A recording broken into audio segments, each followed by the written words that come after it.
This is Toledo Symphony Lab, a behind-the-scenes look at the world of classical music from WGTE Public Media and your Toledo Symphony. I'm Brad Cresswell. Joining me by phone today are the Toledo Symphony's president and CEO, Zach Vassar, also principal second violin and artistic administrator, Merwin Sue. Welcome, gentlemen. Glad to be here. Hello. We're almost there. Yeah, almost here. Well, we've been doing this for a few weeks now. Of course, everybody is sequestering at home and social distancing, and we're still in the midst of the coronavirus pandemic. So things are changing. We've talked a lot about what the symphony has been doing in terms of keeping the music alive. And today we're going to talk about the way that the Toledo Symphony is collaborating with WGTE to keep the music alive. Of course, this broadcast that we do is sort of part of that collaboration, but in lieu of the actual concerts in hall with the TSO, we're putting older concerts on television. Zach, maybe you can talk a little bit about this. You can explain it probably better than I can. Well, I don't know about that, Brad, but what I would say is that we've been so fortunate to partner with WGTE on some of our most innovative projects. And, of course, this podcast is one of them. The other, though, is our TSO in HD process that we go through in our Paris-style performances. This is where we have the cameras on stage providing kind of a simulcast in the hall. And it brings so many people closer to the product and into the artistry that's happening in real time in front of them. So it's one of my favorite projects that we've brought on board in the last couple of years. But as we went into the kind of age of coronavirus and we couldn't do performances anymore, I had a really wonderful conversation with you, Brad, and Ray and Marlon, and we talked about whether we could take some of that TSO and HD footage from previous concerts and put them on television.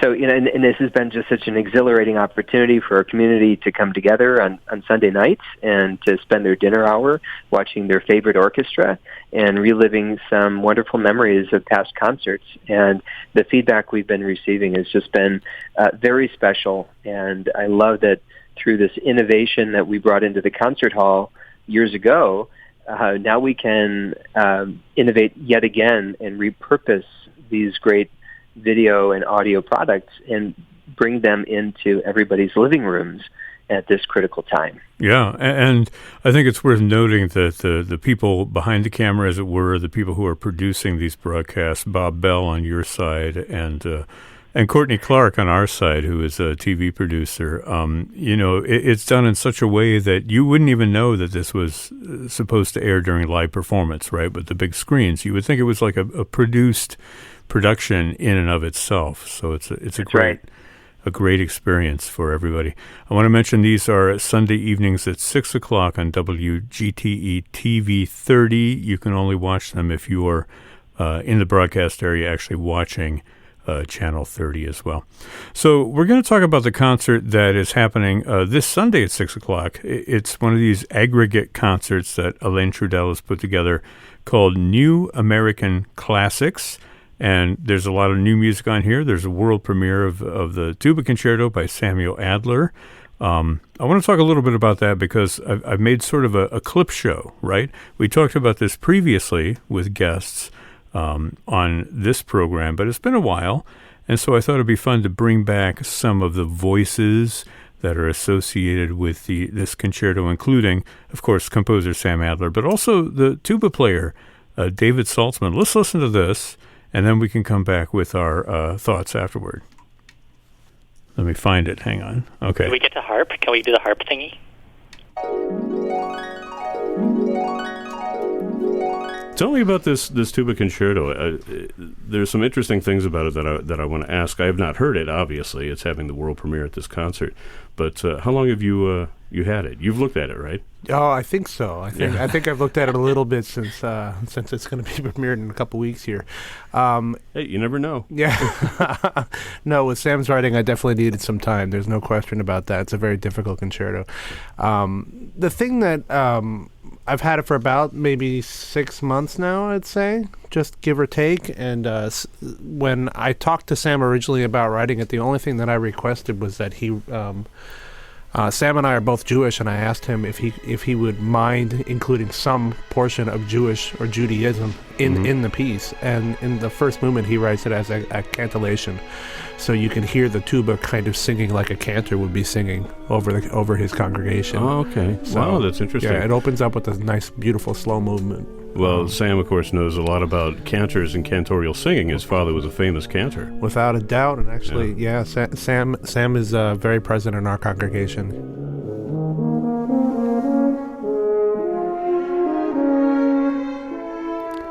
And we're hearing a little bit of the actual performance there in the background because, obviously, this happened some time ago. But kind of interesting to hear what David had to say. Zach, I wonder if you or Merwin, if either one of you want to take the lead on this, to talk a little bit about the process of how a new piece of music like this gets to the stage.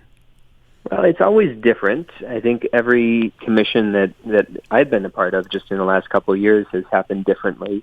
This one was felt like a very organic and special project.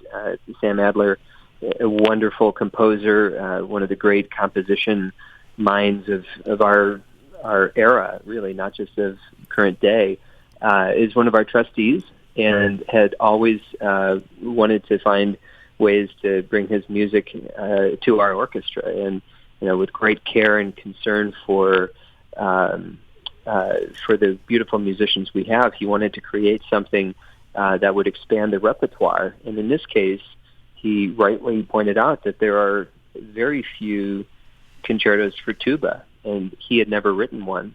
So he really wanted to kind of add that to his compositional process and to think about the range of the instrument. And I remember at one point he had remarked to me that the tuba is not necessarily thought of for its lyrical beauty, but rather he wanted to create something that would showcase the true range of an instrument that's often thought of as just low notes.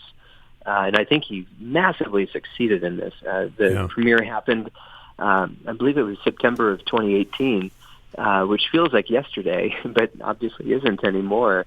And the slow movement that Dave was just talking about, it is just a beautiful way to begin the concerto. Here's a little clip of Sam himself. We were able to get him on the phone for that podcast episode, and here he is introducing, talking about the piece itself. Well, I'm here, Brad, and Merwin is here. Very good. And Felicia Canny is here, and we also have David Saltzman. You've heard of David, right? Well, he's very important in this conversation. We can't have the tuba concerto without him. He's been telling us a little bit about this concerto, and I didn't make the connection, but he talked about the first movement, cantillation, and the connection to cantorial singing, right? Which is something that you are obviously very familiar with. Can you talk a little bit about that first movement?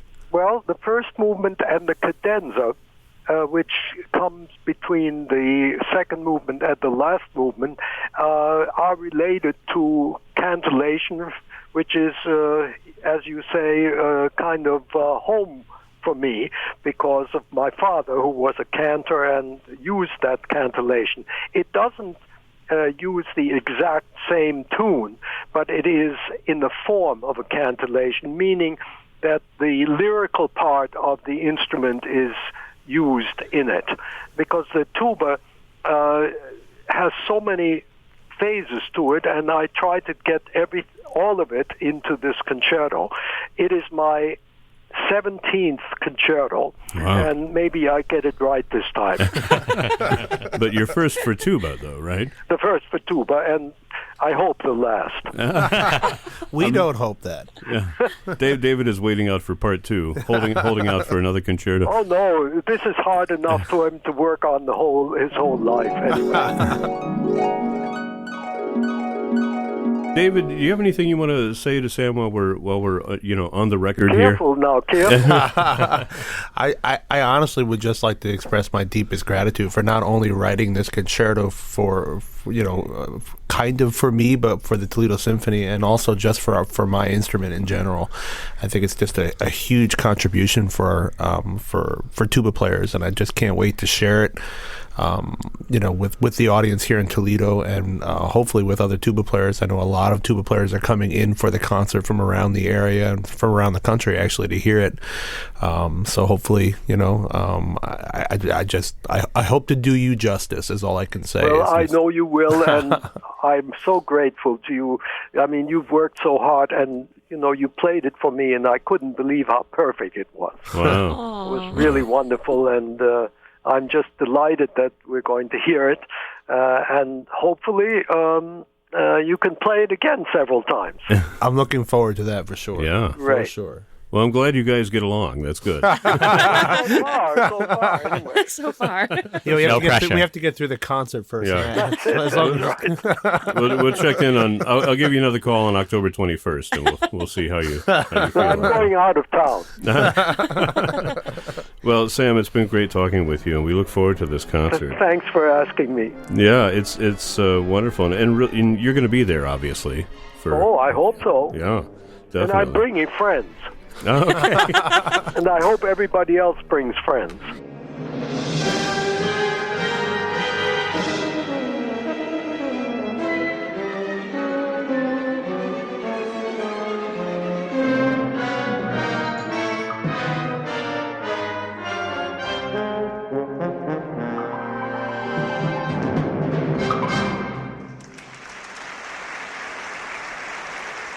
Goes to Sam Adler. He made some of the same points that you made there, Zach, and that first movement, inspired by Jewish cantorial singing. His dad was a famous cantor, as you mentioned, but later on it becomes, much more colorful and virtuosic, especially that last movement, if I remember correctly. But it's interesting. Merwin and I, we were talking before we got on air, and about a possible kind of correlation between Sam Adler's early journey and that of Erich Wolfgang Korngold, who was also on this piece. And maybe we can talk about that briefly, because Sam has a remarkable story, born in 1928 in Germany. His father was a cantor. He was from, a Jewish family, and they went through a lot of difficulties getting out of the country on their way to escaping the Nazi regime and coming to the United States many, many, many years ago when Sam was still a kid. And Korngold himself in the 1930s, also a Jewish composer, managed to escape Eastern Europe at the time and make his way to Hollywood, where he set up shop. I mean, do you see the parallels there, Merwin? Well, I think one of the really interesting things that Alain Trudel, our music director, is able to do in putting together these aggregate concerts is you get to curate these additional connections between pieces that might not even have been intended in the original performances or in the original programs, but kind of like when you move a painting from one gallery to another, you highlight new aspects of that painting. And in this case, I think it's really interesting to hear these two concertos by these people who lived the Jewish emigre experience. And I think that there's something that's very much part of that. Even in the Korngold concerto, there's this optimism in that just the very first notes that always reminds me of the launching of a ship at sea. That's what I think of when I hear the beginning of the Korngold violin concerto, as it feels like the beginning of this epic journey. And it's hard, it was not something that I had thought of in terms of this particular context, but I think it's something that now when I'm listening to it, in the same program as the Adler Tuba Concerto, I have to kind of think about both of their shared journeys. Yeah, it's interesting. And also that you mentioned the sea, and that made me think immediately of the Sea Hawk, one of the Absolutely, films one that of Korngold's Korngold great Yeah, scored. absolutely. One of his great soundtracks. Yeah, so he definitely had a theatrical bent to his concert hall music. And I think Sam has his own sense of theater as well in his music. It's a direct sense of communication, of this sense of your, not shying away from evoking emotion. And I think I would definitely agree with you. Yeah. Well, there was only one performance of this, the world premiere performance, so this is a really special performance of the Tuba Concerto by Samuel Adler that is going to be available on television this Sunday at 6 o'clock. Let's mention the piece that's going to start the whole thing off, and this is by another composer with local connections, that is Christopher Dietz, who is on faculty at Bowling Green. His wife is a French horn player in the orchestra as well, so this is somebody who has been connected to you guys for a long time. Can you talk a little bit about his piece? Well, I'd actually love to talk a bit about this sense of how pieces come to be. We talked about direct relationships between Sam Adler and David Saltzman being kind of members of the same congregation, and you talk about commissions from an organization to a composer. And it's always, I think, when you're looking at these four pieces that comprise this program, it's really interesting to kind of see how commission and personal relationships kind of overlap. And I think, you touched on the relationships that Christopher has with our orchestra, and it's kind of interesting to note that, this was one of the first commissions that Stefan Sonderling helped to put forward when he was the music director of the orchestra a few years ago. And so Chris's piece is one of the first pieces that Stefan put forward. And it's interesting. There's this, it's got a high rhythmic energy. It reminds me a little bit of a piece by Pranchero called Phenomenon. But this piece has this kind of driving rhythmic sense that kind of reminds us of this seething magma underneath the surface of our Earth's crust. And the caldera is the kind of referring to that kind of cauldron at the top of a volcano. Yeah, it sounds like a great concert opener. Get things going. It absolutely is. And this was what Alain had chosen as the first piece of his music director tenure, was to perform this wonderful work by Chris Dietz, Caldera. He started, I think, with Beethoven's Fifth, another famous famous opening. I've heard of then it. Moved to Caldera. It has a good start. Yeah. And then he moved to Caldera, and then finished that first program as music director with music from Swan Lake. So, I think it's such an interesting work. Certainly, Alain loves the sonic world that Chris Dietz writes in. But then on top of that, you think about what you're trying to communicate in your first program. And I think it speaks a lot to Alain's generosity of character that he would include a local composer in a piece that was commissioned by his predecessor. And I think it just made such a wonderful statement in that very remarkable program. Yeah, it's worth noting for this special television broadcast. We've been having Alain Trudel come in and talk about some of the music on camera. He's been doing it from home. But this time around, we've got the composers who are actually chiming in from wherever they happen to be, talking about their pieces. So Chris is going to be on there. Sam Adler and Jennifer Higdon as well. Her music is on the program. All three of them. We tried to get Korngold, but that was difficult. Yeah. Let's talk about Jennifer Higdon's piece, because this was a great work, her Concerto for Orchestra. We heard a little bit of it in an earlier TSO and HD program.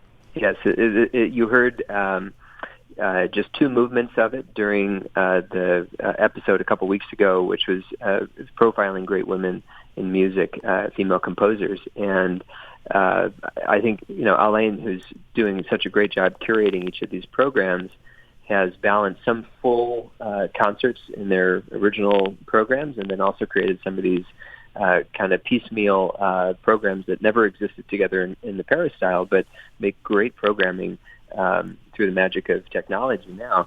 So he was so impressed with the Concerto for Orchestra that he wanted to include it in both programs. But this will be the full 5 movement speed. Yeah.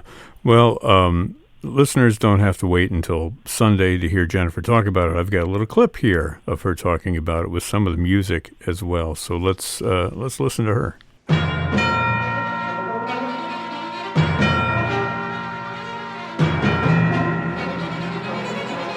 Can you just start by giving us a little background on the piece itself? Yeah, this was part of a series of commissions that the Philadelphia Orchestra did for their centennial. They commissioned 7 composers, and I was the one unknown composer in the group. I think they felt like they needed to have a Philadelphia composer in the mix. And they actually asked me specifically for a concerto for orchestra because I'd been living in Philadelphia at that point for about 14 years, so I knew a lot of the musicians, and they figured I could write something that would really show off the orchestra, because that's the idea of a concerto for orchestra. It's not a soloist at the front of the stage. It's actually the entire ensemble. So ironically, I found out about this commission in 1998, and it was scheduled to be premiered in 2002. And I live not too far from the hall where the Philadelphia Orchestra plays. And in the intervening years, before I started writing this piece, I kept getting stopped by players in the orchestra who are asking me for solos. So I made a grocery list of the requests, and I figured, okay, one of these movements is going to have to accommodate all of these requests for each person's respective solo. So that's actually the middle movement, the third movement, which is kind of the heart of the concerto. Did you turn anybody down? Was like, were any of the players asking you for solos that you didn't accommodate? You know what? One person said, I don't want any solos, and that person actually got a solo. I love Serves them right. Right.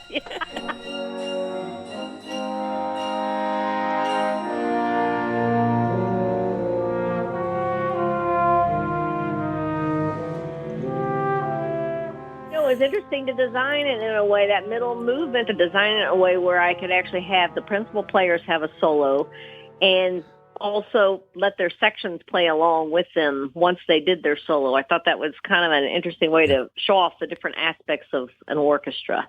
Well, you have this extended, the movement for percussion instruments. That is so interesting and so inventive. Mm-hmm. The one thing that really strikes me about this concerto, and of course I hear it in a lot of your music, but you seem to have the audience really in mind when you're writing for them, because it's one thing to sit there and listen to a big old symphony that has tunes crop up time and again, or great, moments that crop up, but you have like entire movements that just catch the ear and hold on to it throughout the whole time. It's very entertaining, I have to say. Yeah, that movement came out of the fact that the timpanist in Philly, Don Luzzi, actually came to me and said, I'd like to play in the percussion section. Most people don't know that a timpanist is not allowed to play percussion. They only sit at the timpani.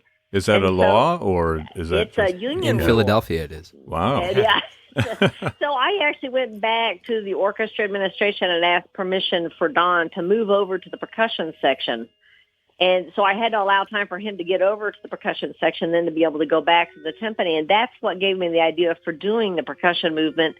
I love percussion, but I also thought of all the sections of the orchestra that has changed the most in the 20th century, it's actually the percussion section. They used to just be a cymbal and a bass drum. Then they added a snare drum. But now they play all kinds of instruments. And so there seemed like something that would be kind of cool to have one movement that just emphasized that aspect. It's also the quietest movement in the quietest spot really in the entire piece is the opening of that fourth movement, because the players are all bowing pitched percussion, bells and crotales. And so it was surprising that it came out okay. I was very relieved when I heard it.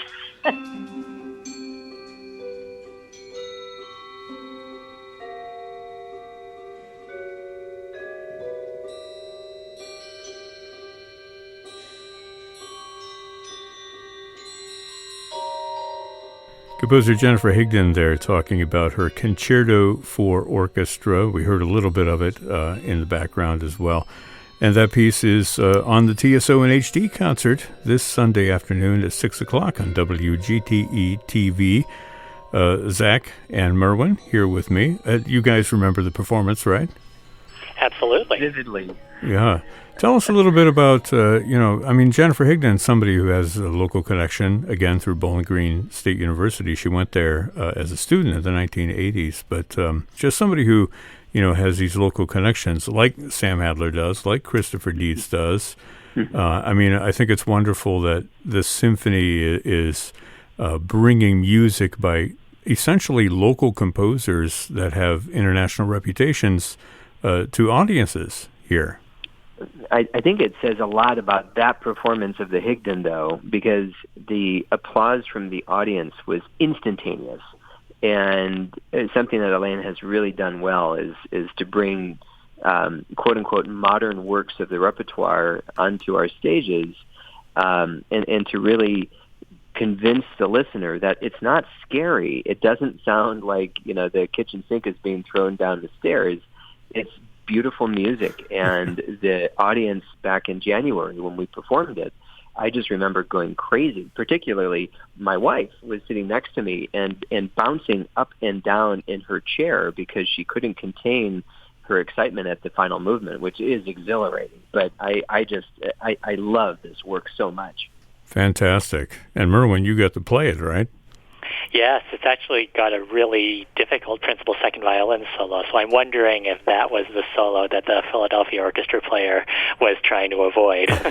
But it's a wonderful piece of music, and I think it's extremely well written. And I think one of the things, again, we were talking about the relationship between kind of commissioning organizations, but then also kind of the personal relationships involved is when you have this sense of what players can do and what they're really good at, you create solo passages or small ensemble passages that really fit the instrument extremely well. And it was very much fun to play, and I think it's one of those really satisfying feelings after you finish the performance.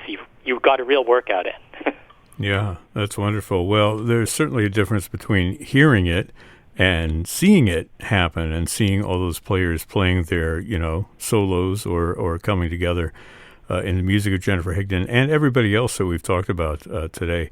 This program is happening on Sunday at 6 o'clock p.m. on WGTE-TV, part of WGTE Presents, and that is TSO in HD. We're just about out of time. I want to thank you guys for calling in today. I know it's not the easiest thing for us to talk about all of this and listen to clips and juggle things around by phone when we can't see each other, but that is sort of the way of the world right now. So we're going to stick with it and keep the music alive. So thanks, guys. Absolutely. Always. Thank you so much, Brad.